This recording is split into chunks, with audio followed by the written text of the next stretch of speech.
Capítulo 2. O Deus Triuno. O capítulo anterior tratou da diferença entre gerar e criar, e uma pessoa gera um filho, mas cria uma estátua. Deus gerou Cristo, mas, o ser humano, Deus apenas criou.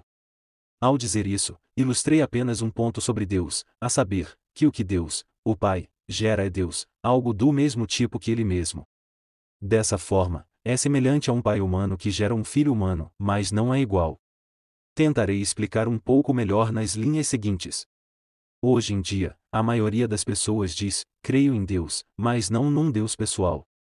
Elas intuem que o mistério por trás de todas as demais coisas tem de ser mais do que uma pessoa, e nisso os cristãos concordam. Mas os cristãos são o único povo que oferece alguma ideia de como seria o ser que está além da personalidade. Todas as outras pessoas, embora digam que Deus esteja além da personalidade, na verdade, pensam nele como algo impessoal, isto é, como algo menos do que pessoal. Se você está à procura de algo suprapessoal, algo que é mais do que uma pessoa, então não será uma questão de escolha entre a ideia cristã e as outras ideias, a ideia cristã é a única disponível no mercado. Além do mais, algumas pessoas pensam que, depois desta vida, ou, quem sabe, depois de várias vidas, as almas humanas sejam absorvidas em Deus. Mas, quando elas tentam explicar o que queriam dizer, parece que estão pensando nessa absorção em Deus como se fosse algo material sendo absorvido por outra coisa. Elas dizem que é como uma gota de água escorrendo para o oceano. Mas é claro que esse seria o fim da gota. Se for isso que acontece conosco, então ser absorvido é como deixar de existir. Apenas os cristãos têm alguma ideia de como as almas humanas podem ser levadas à vida de Deus, e ainda assim, permanecerem elas mesmas, e aliás, elas permanecem muito mais elas mesmas do que antes. Eu os avisei de que a teologia é prática. O único propósito para o qual existimos é sermos trazidos para a vida de Deus. Ideias erradas sobre o que esta vida é tornarão as coisas mais difíceis. E agora peço que me acompanhem por alguns minutos com toda a atenção. Todos sabem que é possível mover-se de 3 modos no espaço, para a direita ou para a esquerda, para frente ou para trás, para cima ou para baixo. Não há direção espacial que não seja alguma dessas 3 ou um meio-termo entre elas. Nós as chamamos de 3 dimensões. Agora note o seguinte, e se você está usando apenas uma dimensão, só poderá desenhar uma única linha reta. Se estiver usando duas, pode desenhar uma figura geométrica, por exemplo, um quadrado, que é feito de 4 linhas retas. Vamos agora dar um passo além. Se você usar as 3 dimensões, poderá construir o que chamamos de figura sólida, por exemplo, um cubo em algo como um dado ou um torrão de açúcar. E um cubo é feito de 6 quadrados. Você percebe aonde quero chegar? Um mundo unidimensional seria uma linha reta. Em um mundo bidimensional, você ainda tem linhas retas, mas muitas linhas perfazem uma figura. Em um mundo tridimensional, você ainda obterá figuras, mas muitas figuras perfazem um só corpo sólido. Em outras palavras, à medida que você avança para níveis mais complexos, não deixará para trás as coisas que encontrou nos níveis mais simples, na verdade, ainda as terá, embora combinadas de novas maneiras, nas quais você não poderia imaginar se conhecesse apenas os níveis mais simples. Ora, o registro que o cristianismo faz de Deus envolve precisamente o mesmo princípio. O nível humano é bem simples e bastante vazio, e nele uma pessoa é um ser, e quaisquer 2 pessoas são 2 seres separados, da mesma forma que, em 2 dimensões, digamos, sobre um pedaço de papel plano, um quadrado é uma figura e quaisquer 2 quadrados são 2 figuras separadas. No nível divino, você ainda encontra personalidades, mas lá em cima você as encontra combinadas de novas maneiras que nós, que não vivemos nesse nível, não conseguimos imaginar. Na dimensão de Deus, por assim dizer, você encontra um ser que são 3 pessoas, enquanto permanece sendo um ser, da mesma forma que o cubo são 6 quadrados sendo um único cubo.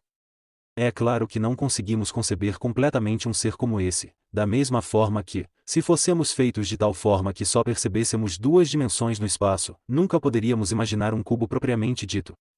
Mas podemos ter uma vaga noção disso. E quando nós o fazemos, então estaremos, pela primeira vez na vida, tendo uma ideia positiva, por mais vaga que ela seja, de algo suprapessoal em algo que é mais do que uma pessoa. É algo que nunca poderíamos ter imaginado e, ainda assim, como já nos disseram certa vez, nós intuímos que quase teríamos condições de adivinhá-lo, porque se encaixa tão bem com todas as coisas que já conhecemos. Talvez você pergunte, e se não conseguimos imaginar um único ser tripessoal, qual o sentido de falar sobre ele? Bem, não há nenhuma vantagem em falar sobre ele. O que importa é ser verdadeiramente atraído para a vida tripessoal, e isso pode começar a qualquer momento e hoje à noite, se você quiser. Eis o que quero dizer: um cristão comum se ajoelha para fazer as suas preces, e com isso, estará tentando entrar em contato com Deus. Mas se ele for cristão, saberá que é Deus quem está capacitando a orar, o Deus, por assim dizer, que está dentro dele. Mas ele sabe também que todo o seu conhecimento real de Deus vem por meio de Cristo, o homem que era Deus, que tem Cristo ao seu lado, ajudando a orar, orando por ele. Você consegue ver o que está acontecendo? Deus é o ser para o qual ele está orando, e o objetivo que ele está tentando alcançar.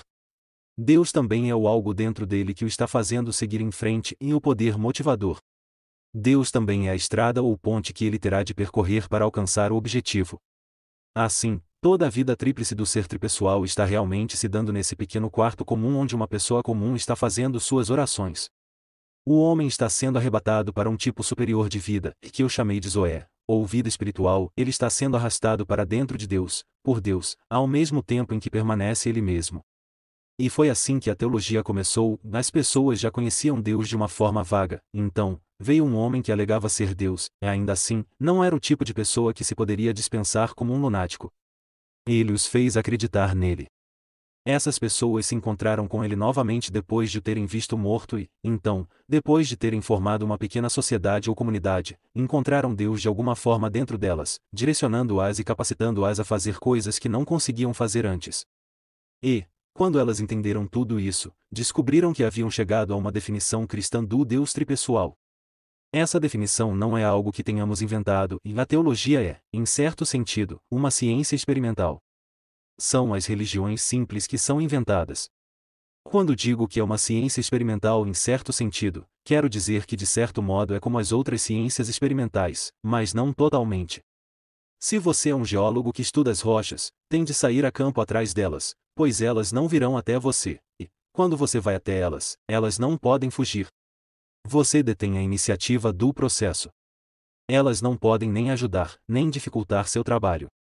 Mas suponha que você seja um zoólogo que tem o objetivo de tirar fotos de animais selvagens em seu habitat natural. E isso é um pouco diferente de estudar as rochas. Os animais selvagens não virão até você, mas eles não apenas podem fugir de você, como farão, a menos que você se mantenha muito quieto. Podemos observar aqui um pequeno sinal de iniciativa da parte deles. Agora, passemos a um estágio superior, ao supor que você queira conhecer uma pessoa. Se ela estiver determinada a não deixar isso acontecer, você não vai conhecê-la e terá de conquistar a confiança dela. Nesse caso, a iniciativa está igualmente dividida, e são necessárias duas pessoas para que a relação de amizade ocorra. Quando sua proposta é conhecer a Deus, é Ele que tem que tomar a iniciativa. Se Ele não se revelar, nada que fizermos vai possibilitar que o encontremos. E, de fato, Deus se mostra muito mais para algumas pessoas do que para outras, e não porque ele tenha favoritos, mas porque é impossível para ele revelar-se a uma pessoa cuja mente e cujo caráter estão em péssimas condições. O mesmo ocorre com a luz do sol, que, embora não tenha favoritos, não pode ser refletida em um espelho sujo de forma tão clara quanto em um espelho limpo. Podemos dizer isso de outra forma, e enquanto em outras ciências os instrumentos que usamos são externos a nós, como os microscópios e os telescópios, o instrumento por meio do qual vemos Deus é todo o nosso ser. E se o ser de uma pessoa não for mantido limpo e brilhante, sua visão de Deus será embaçada, como a lua vista através de um telescópio sujo. É por este motivo que nações detestáveis têm religiões detestáveis, elas ficam olhando para Deus por uma lente suja. Deus só pode se revelar como ele realmente é para pessoas reais, e isso não significa simplesmente para pessoas que são individualmente boas, mas para pessoas que são unidas em um corpo, que amam umas às outras e ajudam umas às outras, revelando umas às outras. Pois é assim que Deus pretendeu que a humanidade fosse, como os músicos de uma banda ou como os órgãos de um corpo. Consequentemente, o único instrumento realmente adequado para aprender sobre Deus é a comunidade cristã como um todo, que está reunida à sua espera. A Irmandade Cristã é, por assim dizer, o aparelhamento técnico dessa ciência, o equipamento laboratorial. Eis porque todas essas pessoas, que aparecem de tempos em tempos com alguma nova religião exageradamente simplificada, inventada por eles como um substituto para a tradição cristã, estão, na verdade, perdendo tempo. É como se alguém que não tivesse nenhuma ferramenta além de um velho binóculo saísse corrigindo todos os autênticos astrônomos. Ele pode até ser um camarada esperto, pode até ser mais inteligente do que alguns astrônomos, mas não terá nenhuma chance, pois, em pouco tempo, todos o terão esquecido completamente, enquanto a ciência de verdade continuará progredindo. Se o cristianismo fosse algo inventado por nós, é claro que poderíamos torná-lo mais fácil. Mas não é.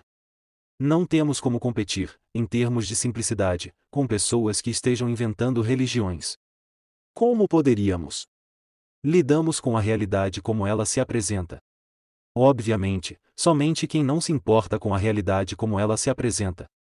Obviamente, somente quem não se importa com a realidade pode agir de modo tão simplório.